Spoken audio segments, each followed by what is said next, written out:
All right, traditional social media. It's really important for us to understand why evolution matters. And in this presentation or lecture, we're going to discuss really the difference between traditional media and social media, and maybe also see if there are any similarities. So what differences, if any, do you see between traditional media and social networking? I want you guys to really think about that. Are there really big differences? Are there similarities? So let your mind stew on that question for a little bit. But before we dive into traditional and social media, I think it's important that we define media. And based on businessdictionary.com, media is defined in 3 different groups. One is defined as a communication channel through which news, entertainment, education, data, or promotional messages are disseminated. 2, it includes broadcasting and aerocasting medium, newspapers, magazines, TV, radio, billboards, direct mail, telephone, fax, and the internet. And then 3, it's data storage that's divided into 3 broad categories. First, magnetic, such as diskettes, discs, tapes, if you guys remember what tapes were. Optical, these are things such as microfiche, so like the little films that we see, your negatives for images, and magneto-optical, these things such as CDs and DVDs. So what is traditional media? Traditional media is what we would call a one-to-many paradigm. So this is when a message is transmitted to the masses through broadcast, print, radio, or signage. And it's a one-way communication system that does not create or enable engagement or word of mouth.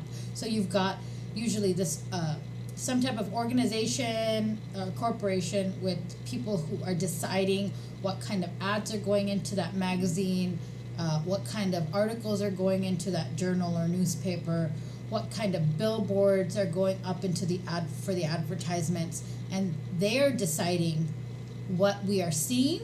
So that they're the one, and we are considered the many, those of us who are reading the magazines, watching the commercials in television, watching the shows, reading newspapers, seeing those billboards, anything in print, radio messages, what we're hearing on the radio.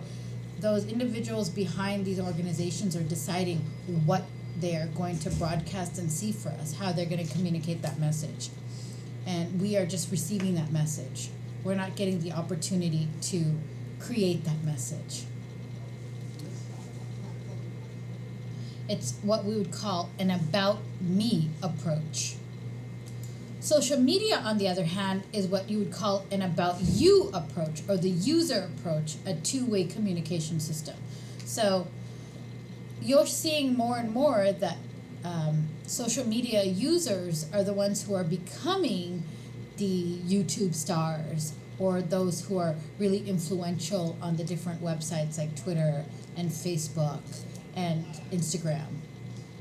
You're not seeing typical celebrities or individuals with the money behind them. So I want you to think about, whenever you go to a place like maybe Yelp or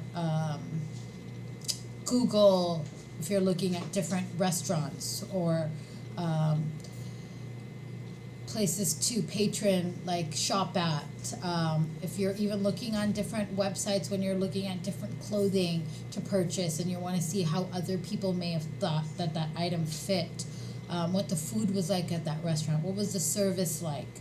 There are a lot of different websites out there that we use in order to look at recommendations from our friends in the form of reshares, recommended posts, which decommercializes the brand message as a whole. You've got individuals who are not part of the one-to-many paradigm. You've got us, the user, who are now deciding whether or not a product is worthy to purchase, whether a restaurant is worthy to patron, whether a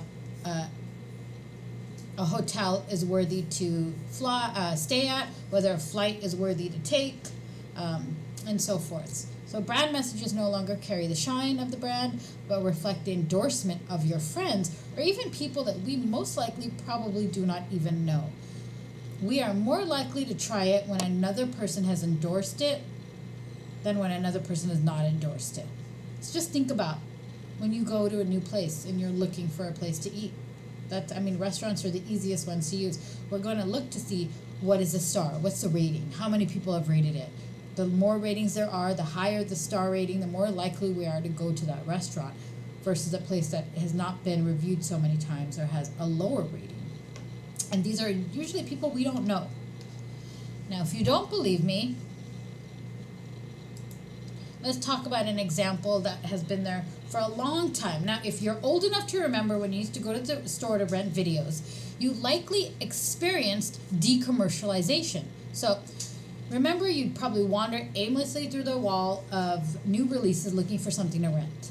Someone, usually often a perfect stranger, would walk up behind you and recommend one of these titles. Now, even though you might know the person, you gave their recommendation serious consideration because you value their opinion a lot more than maybe a movie studio or some professional reviewer.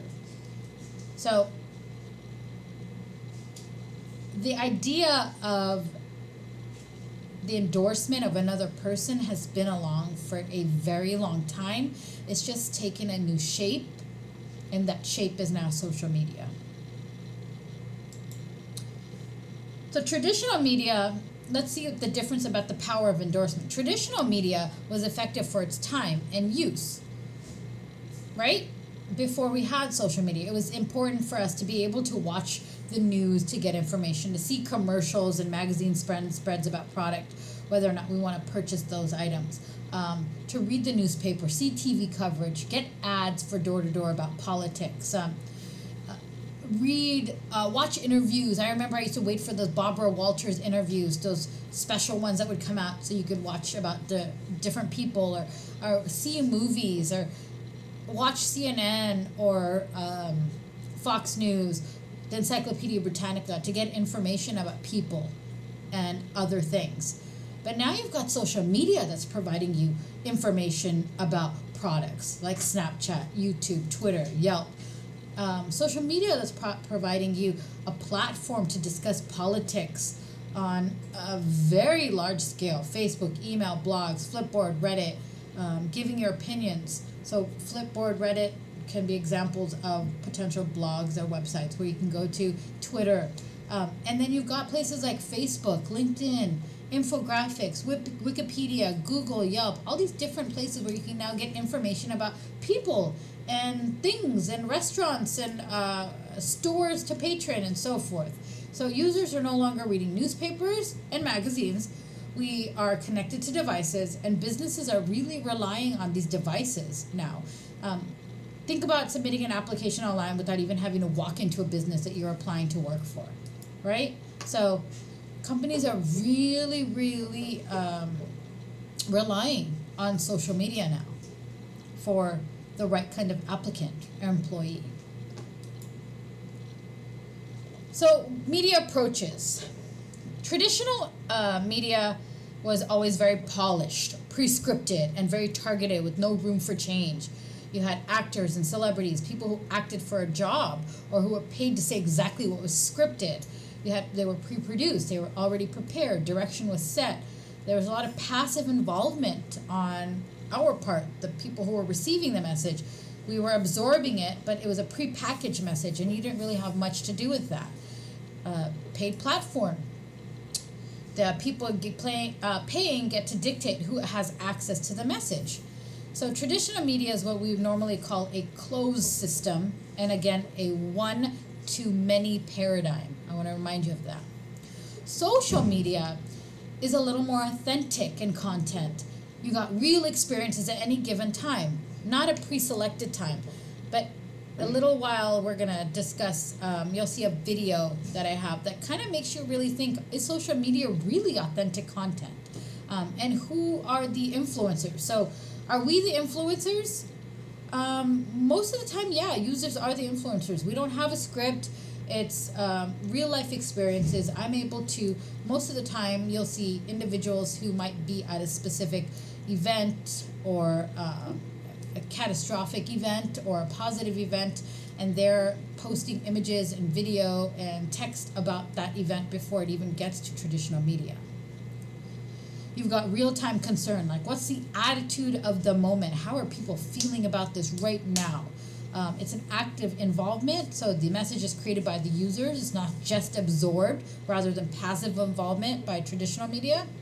It's also a free platform. Anyone can contribute. Any one of us can create accounts on any of these social media platforms, not just the owners, and we can contribute however we want, whatever we want. It could be in any realm, whether it's maybe you've got some really special background in health and nutrition, maybe you've really got a different special viewpoint about politics, maybe it's about technology, it could be any realm, maybe it could be fashion, that you've got a really special knowledge or background on that you want to provide your input. And social media is also an open system. There are no exclusions to anyone and anywhere. All right, I hope you guys learned something about traditional versus social, and I look forward to your assignments this week. Thank you.